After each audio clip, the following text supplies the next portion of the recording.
Oke, anak-anak sekalian, mari kita lanjutkan pertemuan kita pada pertemuan yang kedua dan pertemuan yang ketiga pada bab 1 masih dengan judul materi kelompok sosial. Nah, dalam hal ini kita akan fokus kepada pembahasan tentang bentuk-bentuk kelompok sosial. Nah, pada dasarnya kelompok sosial di masyarakat kita nanti akan dibagi dua, yakni ada kelompok sosial yang teratur. Nanti di sini dicirikan dengan banyak ahli yang akan menyampaikan pendapatnya atau pemikirannya tentang bentuk-bentuk kelompok sosial yang teratur. Nah, sementara kelompok sosial yang tidak teratur nanti akan kita pandang atau kita bahas tentang bagaimana kelompok sosial ini berbentuk kerumunan atau berbentuk publik. Nah, untuk itu anak-anak semua mari kita bahas satu persatu. Yang pertama adalah kelompok sosial teratur. Nah, materi ini pada subbab ini seringkali muncul pada ujian SBMPTN UTBK. Nah, kelompok sosial teratur kita harus mengingat-ingat para ahli dan apa yang dia pikirkan, apa yang dia konsepkan. Nah, ini sering ditanyakan dalam soal teori dan juga dalam soal-soal aplikasi atau dalam soal-soal penerapan atau evaluasi. Nah, yang pertama menurut W.G. Sumner. Nah, W.G. Sumner di sini membagi dua kelompok sosial teratur. Yang pertama menjadi in-group dan yang kedua adalah out-group. Gampangnya in-group ini adalah kita bayangkan kita memang adalah anggota kelompok itu. Nah, berarti in-group itu saya, aku, kita, kami, gue, gitu kan ya. Nah, itu namanya in-group. Ya, anak-anak sekalian, berarti kalau kita dalam satu sekolah dan kita memang melihat bahwa itu teman-teman saya loh, itu teman-teman aku loh, berarti kita adalah in-group dari anggota sekolah kita, baik itu sesama teman, guru, atau tata usaha. Nah, itu in-group. Lalu yang berikutnya adalah out-group. Out-group ini adalah kelompok luar, artinya dia bukan anggota kita dan kita juga bukan anggota dia. Berarti di sini adalah out-group. Berarti biasanya sifat-sifat hubungan yang terkait dengan out-group ini adalah sifat-sifat hubungan yang antipati biasanya. Dia kan bukan kelompok gue, jadi ya udah ngapain ditemenin akrab, misalkan seperti itu. Artinya itu yang namanya out-group. Nah, ini menurut pemikiran W.G. Sumner, ada in-group dan ada out-group. Yang kedua menurut Charles Cooley, ya, Charles Cooley membagi kelompok sosial menjadi dua, ada kelompok primer dan ada kelompok sekunder. Nah, kelompok primer ini adalah kelompok yang saling mengenal akrab dan memang hubungannya terjadi jangka panjang. Nah, di sini Charles Cooley mencontohkan dua, ada keluarga dan peer group atau teman bermain atau teman sebaya. Nah, kalau yang berikutnya kelompok sekunder adalah kelompok yang memang kita pahami sebagai kelompok yang tidak mengenal akrab, taunya cuma nama doang, nggak kenal mendalam, dan jumlahnya memang banyak, pergaulannya luas, dan memang orientasinya profit atau orientasinya mencari keuntungan. Ya, misalkan terkait dengan orientasi mencari keuntungan, misalkan ya kayak nanti kamu sudah punya pekerjaan, nah berarti ada tanda tangan kontrak misalkan. Nah, itu kelompok sekunder tuh, artinya kalau kontrak habis dan kamu pengen pindah kerja, ya dipersilakan, dan gitu ya. Jadi kita tidak perlu mengenal teman kita secara mendalam. Itu kelompok sekunder. Nah, jadi ini menurut Charles Cooley, ya, Charles Horton Cooley, ya, ada kelompok primer dan ada kelompok sekunder. Nah, yang berikutnya adalah menurut Ferdinand Tonis. Nah, ini anak-anak semua, adik-adik sekalian, yang paling sering keluar tiap tahun di SBMPTN ya atau UTBK adalah si Ferdinand Tonis ini. Walaupun UTBK 2021 kemarin ya Charles Cooley juga ada ya. Nah, kita lihat di sini Ferdinand Tonis ada paguyuban atau bahasa dia adalah Gemeinschaft. Gemeinschaft ini adalah hubungan masyarakat yang memang dicirikan dengan hubungan yang dekat, mengenal secara personality, dan hubungannya jangka panjang. Ya, artinya di sini dalam Gemeinschaft ya, atau memang kita sebut sebagai paguyuban, ya hubungannya jangka panjang, berarti memang orang-orang di dalamnya mengenal dengan baik, mengenal dengan secara personality yang mendalam dari orang yang ada di dekat dia. Nah, yang sering muncul juga pada soal-soal adalah di sini Gemeinschaft itu akan dibagi tiga. by mind, ya, persamaan pikiran, kesatuan pikiran, lalu by blood, ya, itu dalam rangka ikatan darah atau kekeluargaan, keluarga besar, dan ada Gemeinschaft by place, artinya mereka menjadi guyub atau paguyuban karena terikat oleh tempat tertentu.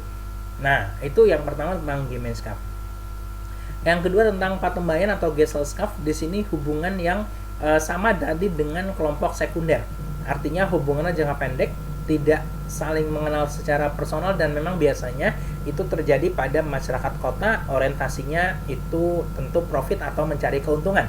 Ya, artinya memang dicari yang bermanfaat bagi dia atau yang memang bisa menghasilkan sesuatu yang berguna buat seseorang.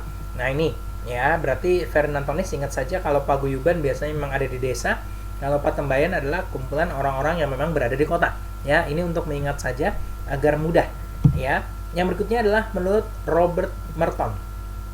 Ya, menurut Merton, di sini dia membagi kelompok sosial menjadi dua, ada membership dan ada reference. Nah, kalau membership ini sama kayak in group, artinya kita adalah anggota dari kelompok sosial yang bersangkutan. Nah, kalau yang reference group, ya, kelompok referensi adalah kelompok di mana kita bukan anggota dia, tetapi kelakuan kita, ya, kelakuan kita meniru kelompok lain itu yang memang kita suka, yang kita kagum gitu ya. Nih, namanya reference group. Yang berikutnya adalah menurut Emil Durkheim. Ya, menurut Emil Durkheim, di sini kita bagi konsep yang namanya solidaritas. Nah, anak-anak semua, adik-adik sekalian, solidaritas ini akan dibagi menjadi dua, yakni menurut dia adalah mekanik.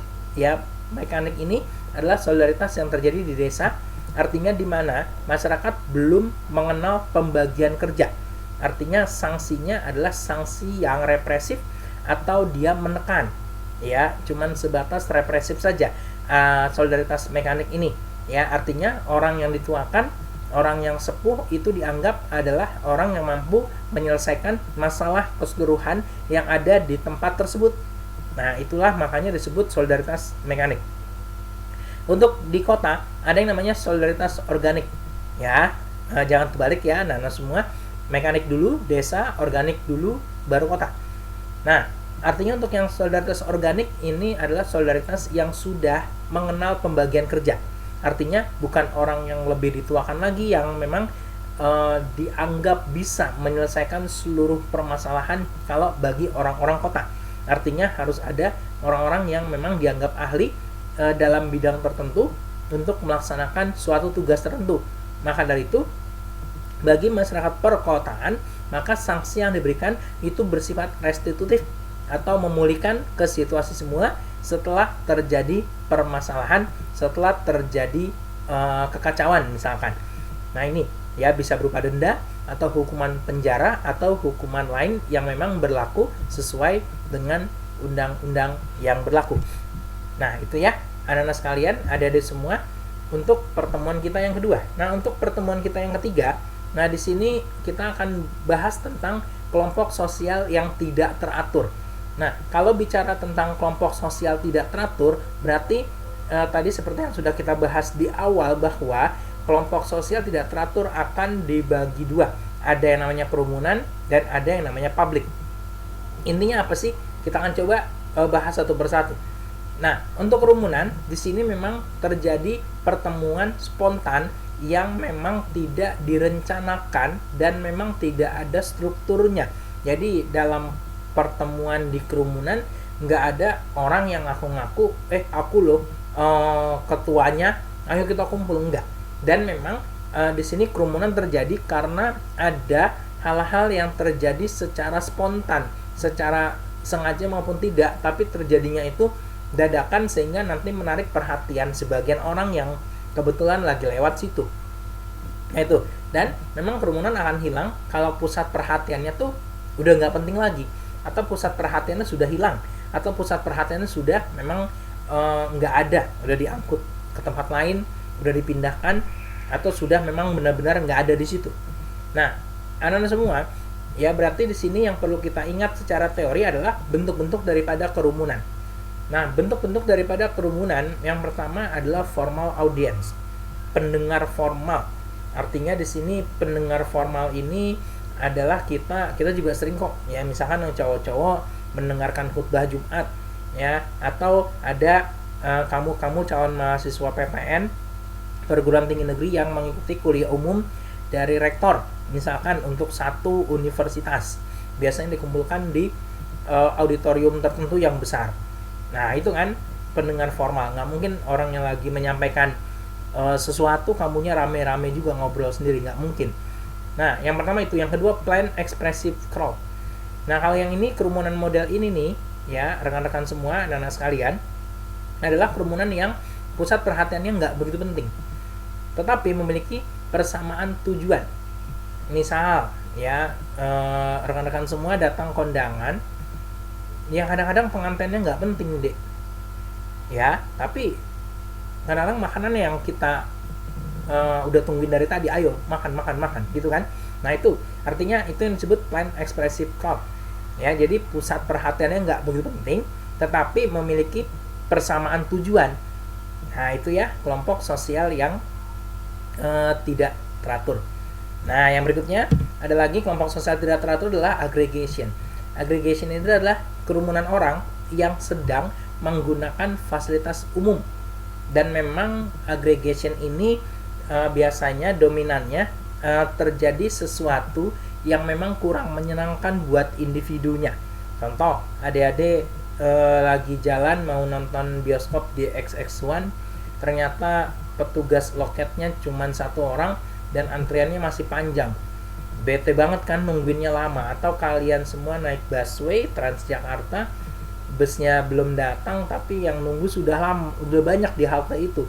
Nah, itu namanya aggregation ya. Jadi memang kumpulan orang yang bersama-sama sedang menggunakan fasilitas publik, namun memang biasanya kurang menyenangkan. Berikutnya panic crowd. Ini pernah muncul pada ujian PTN ya tahun 2019 ya, rekan-rekan semua. Panic crowd ini adalah kerumunan orang yang sedang panik ya. Ada misalkan gedung berlantai 7 kebakar, pengunjungnya rame-rame keluar meninggalkan gedung tersebut menyelamatkan diri. Nah, itu namanya adalah panic crowd. Nah, berikutnya ada lagi yang namanya spectator ya. Spectator ini secara umum bisa kita katakan bahwa mereka adalah kerumunan yang lagi menonton sesuatu. Nah, ini supporter bola misalkan kan gitu ya. Lalu acting mobs. Nah, acting mobs ini bisa kita katakan adalah kerumunan yang bersifat emosional. Nah, kerumunan yang bersifat emosional dalam artian boleh kita contohkan sebagai massa. Artinya massa ini memang kalau dihasut ya, kalau dipanasi sedikit saja tanda kutip ya, dia bisa terpancing emosinya dan akan cenderung melakukan tindakan anarki. Nah, itu acting mobs. Yang berikutnya adalah ada lagi immoral crowd. Nah, di sini immoral crowd adalah kerumunan yang tidak bermoral. Artinya kerumunan yang tidak memiliki etika, yang tidak memiliki moral. Ya, orang-orang yang di pojokan gang suka mabuk-mabukan, mengganggu orang lewat dan mengganggu ketertiban. Nah, itu dia anak-anak sekalian, rekan-rekan semua, tentang kelompok sosial yang tidak teratur, namanya adalah crowd atau kerumunan. Ya, lalu yang berikutnya kerumunan sudah. Yang berikutnya sekarang adalah public. Nah, kalau public ini adalah kerumunan, yes, sama kerumunan juga rekan-rekan semua, anak-anak sekalian, adik-adik semua, tapi memang kerumunan dalam publik itu adalah kerumunan yang dipisahkan oleh media massa. Artinya kita nonton di rumah, misalkan nonton suatu live acara ya di satu stasiun TV ya, anak-anak semua nonton live. Nah, berarti nanti di situ kamu adalah publiknya dari memang MC atau acara tersebut yang sedang memang live ditayangkan. Nah, itu dia. Nah, demikianlah anak-anak semua untuk pertemuan kedua dan ketiga. Inti materinya dulu yang Pak Tiar berikan ya, karena ini materi-materi yang kita pelajari dalam video ini sering kali muncul pada ujian-ujian masuk perguruan tinggi negeri terutama itu ya, dan juga ujian-ujian sekolah dari ya sekolah kita terutama. Nah, itu saja untuk yang bahasan kita pada bab 1 kita tentang kelompok sosial. Nanti hal-hal yang lain yang di luar dari materi inti ini ya kita akan bahas kembali pada PowerPoint presentation dan video online selanjutnya. Ya, demikianlah. Ya, sukses selalu untuk kita semua anak-anak sekalian di kelas 11 IPS ini. Mari kita belajar dengan giat di tengah pandemi yang masih belum berkesudahan. Terima kasih. Wassalamualaikum warahmatullahi wabarakatuh.